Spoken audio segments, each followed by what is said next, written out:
Hello friends, welcome to Geetanjali Nanda classes. आज हम बात कर रहे हैं बीएड फर्स्ट सेमेस्टर की ICT for enriching teaching and learning का unit 4 ICT enriched learning experience का section 4.3 applications of internet.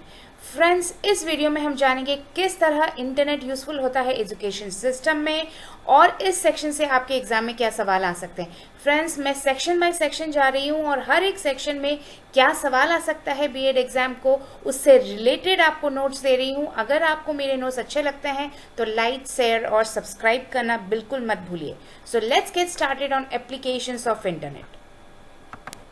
Friends, इस सेक्शन से जो सवाल आ सकता है वो है what are the applications of internet in the education system. अगर सवाल एप्लीकेशन ऑफ इंटरनेट है इन एजुकेशन सिस्टम तो शुरुआत कीजिएगा व्हाट इज एजुकेशन से, डेफिनेशन से शुरुआत कीजिएगा, फिर बताइएगा कि how internet changes the education system from traditional system to modern system. Internet में वो कौन सी चीज़ें हैं जो एजुकेशन सिस्टम को ट्रेडिशनल से मॉडर्न बनाती हैं। उसके बाद जाके आप एप्लीकेशन ऑफ इंटरनेट आइएगा और जिसमें आप हेडिंग के साथ पॉइंट वाइज फॉर्म में हर एक पॉइंट को डिस्क्राइब कीजिएगा। तो फ्रेंड्स, बात करते हैं डेफिनेशन ऑफ एजुकेशन। तो उसमें लिखिएगा education is a social process which prepares individual to lead a meaningful and dignified life by transmitting, assimilating and deciphering knowledge. यानी एजुकेशन जो है वो सोशल प्रोसेस है, जो ह्यूमन मेड प्रोसेस है, जो एक्चुअली बनाया जाता है इसलिए ताकि हर एक इंडिविजुअल अपनी लाइफ को एक मीनिंग दे सके, एक डिग्निफाइड लाइफ दे सके। और उसके साथ एजुकेशन हेल्प करता है कल्चर्स को, ट्रेडिशंस को ट्रांसमिट करने के लिए, नॉलेज को ट्रांसमिट करने के लिए, एसिमुलेट करने के लिए और डिसिफर करने के लिए। The education system has benefited from adaptation of the internet in education. So, education system ने एजुकेशन में इंटरनेट का यूज़ करके काफ़ी बेनिफिट किया है और वो बेनिफिट ये है कि उसने मॉडर्नाइजेशन इन एजुकेशन लाया है फ्रॉम ट्रेडिशनल सिस्टम, जिसकी वजह से क्लास जो है वो स्टूडेंट सेंटर्ड क्लास बना है। ट्रेडिशनल में टीचर सेंटर्ड क्लास था, मॉडर्न एजुकेशन सिस्टम में ये चाइल्ड सेंटर्ड क्लास बना है और उसके साथ क्लासरूम बहुत एंगेजिंग और इंटरेस्टिंग हो गए हैं। तो आप लिखिएगा it has led to modernisation of education from traditional system of education with use of internet. It has made the modern classroom more engaging and interesting. उसके साथ जो इम्पॉर्टेंट पार्ट है, सिर्फ एंगेजिंग और इंटरेस्टिंग नहीं बनाता इंटरनेट, बल्कि वो टीचर्स हो या एजुकेटर्स हो या स्टूडेंट्स हो, उन्हें बहुत सारी इंफॉर्मेशंस भी दिलाता है, चाहे वो लाइब्रेरी इंफॉर्मेशन हो या कोई रिसर्च पेपर हो या किसी एक पर्टिकुलर एजुकेटर का कोई पर्टिकुलर काम हो, उसके रिलेटेड भी इंफॉर्मेशन देता है। Students and educators have instant access to virtually endless library of informations. Internet has made the educators to share the latest update on the content with the students very fast and effective. So ये जो चीज़ें हैं वो internet internet help करता है education system में। पहले तो एंगेजिंग बनाता है, दूसरा इंटरेस्टिंग बनाता है, तीसरा जो है वो चाइल्ड सेंटर्ड बनाता है, चौथा है कि एक लाइब्रेरी देता है, वर्चुअल लाइब्रेरी देता है for knowing understanding the contents.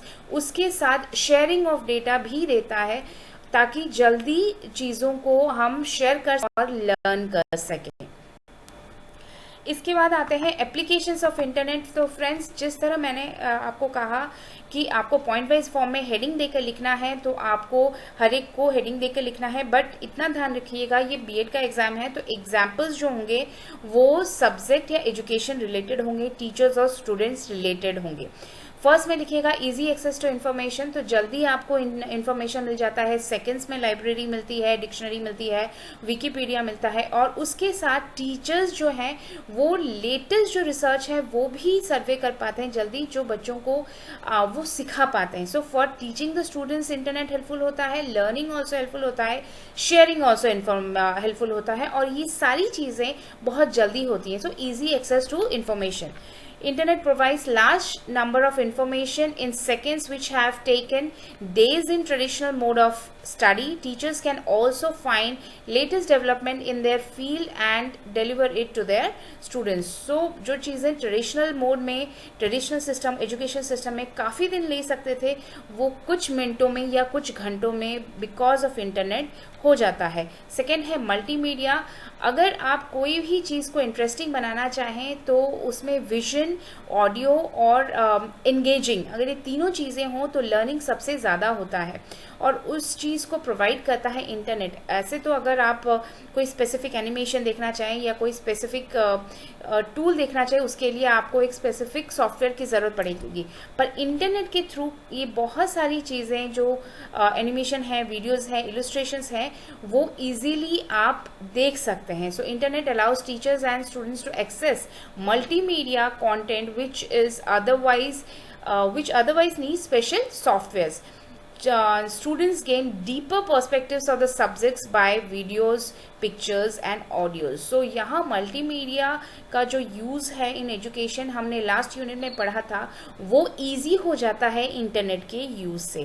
Third है कम्युनिकेशन. कम्युनिकेशन बहुत फास्ट होता है, चाहे हम ईमेल की बात करें, मैसेजिंग की बात करें, तो इसमें जो भी टीचर देना चाहे, शेयर करना चाहे नॉलेज, या फिर कोई स्टूडेंट कुछ जानना चाहता है या इंक्वायरी करना चाहता है, वो कम्युनिकेशन बहुत जल्दी हो जाता है. Internet allows students to communicate easily by sharing information by email, instant messages and file transfer. Fourth है online learning environment. Covid situation में शायद इंटरनेट की वजह से हमारा एजुकेशन सिस्टम चलता रहा है और उसका रीज़न था online learning environment. Online learning environment दो तरीके के हो सकते हैं, या तो ट्यूशन्स जो होती हैं या फिर क्लासेस जो होते हैं वो ऑनलाइन एनवायरनमेंट में हो, या फिर एजुकेटर्स अपने रिसर्च पेपर्स जो हैं वो ऑनलाइन प्लेटफॉर्म पे या वर्चुअल प्लेटफॉर्म पे डालें, ताकि जो स्टूडेंट्स हैं उसे पढ़कर चीज़ों को सीख पाएँ, अपने रिलेटेड सब्जेक्ट के कंटेंट को जान पाएँ. Educators post their research on website, blogs which are of immense helps to students and also conduct online classes. तो दोनों ही चीज़ें ऑनलाइन एनवायरनमेंट में जाती हैं. दोनों को आप अलग अलग पॉइंट करके भी लिख सकते हैं. फिफ्थ में लिखिएगा वर्किंग फ्रॉम होम. तो ऑनलाइन और इंटरनेट ने काफ़ी सारी चीज़ों में क्या किया है कि गवर्नमेंट और प्राइवेट इंस्टीट्यूट्स जहाँ बच्चे एक्चुअली आके फिजिकली क्लास नहीं कर पाते, वहाँ उन्होंने अपनी जो क्लासेस हैं उसको ऑनलाइन मोड पे डाली हैं, जिससे जो बच्चे अटेंड नहीं कर पा रहे वो उन क्लासेस को अटेंड कर पा रहे हैं. तो many government and private institute post their classes online so that students if unable to attend classes can learn and even teachers can teach from home. So teachers भी पढ़ा सकते हैं घर से. सिक्स्थ है ट्यूटोरियल्स. ऑनलाइन क्लासेस टीचर्स लेते हैं जिससे जो ट्रैवलिंग का टाइम होता है बोथ ऑफ द टीचर और स्टूडेंट वो बच जाता है. Online tutorials have increased because of internet which saves child's time of travelling. So ये जो सारी चीज़ें हैं, वर्किंग फ्रॉम होम हो और ऑनलाइन क्लासेस हो, ट्यूटोरियल्स हो, ये सारी पॉसिबल हुई हैं only because of internet. Seventh है lesson plans and systematics. So lesson plans बनाने के लिए किस तरह इफेक्टिवली आप अपने कंटेंट को बनाएं. अगर आप मैथ्स पढ़ा रहे हैं तो आपका लेसन प्लान अलग रहेगा, बायोलॉजी पढ़ा रहे हैं अलग रहेगा, सोशल साइंस पढ़ा रहे हैं अलग रहेगा. तो इसका इन्फॉर्मेशन इंटरनेट में मिल जाता है जो बहुत हेल्पफुल होता है टीचर्स को अपने जो क्लास कंडक्ट करने के लिए, और ये रिसर्च बेस्ड भी होते हैं. So teachers can now search in internet to know more about lesson plans as per subject and best practices of teaching. So classroom management हो, बेस्ट प्रैक्टिसेस हो, how to engage children in the classroom, इसके बारे में हो, ये सारी information teachers को online internet में मिल जाती हैं और वो हेल्पफुल भी होती हैं रियल लाइफ में. एथ है रिसर्च. रिसर्च एक तो है अगर स्टूडेंट रिसर्च के बारे में जानना चाहता है एक पर्टिकुलर सब्जेक्ट में तो उसका भी इंफॉर्मेशन मिलता है, और दूसरा अगर वो खुद रिसर्च कर रहा है तो उसे थीसिस प्रिपरेशन में, असाइनमेंट्स में उसको इसमें हेल्पफुल होता है internet. Internet are used by students to complete their assignments and thesis. They use it to locate study aids और access resources like dictionaries and encyclopedia. So friends, ये था applications of internet. इसी के साथ ये question finish होता है. अगर आपको मेरा पढ़ाने का तरीका अच्छा लग रहा है तो इसे लाइक कीजिए, फ्रेंड्स के साथ शेयर कीजिए, सब्सक्राइब करना बिल्कुल भी मत भूलिएगा। प्लेलिस्ट में आपको सारे यूनिट्स मिलेंगे पर्सपेक्टिव्स इन चाइल्ड डेवलपमेंट के, उसको ज़रूर रेफर कीजिएगा। Thank you very much.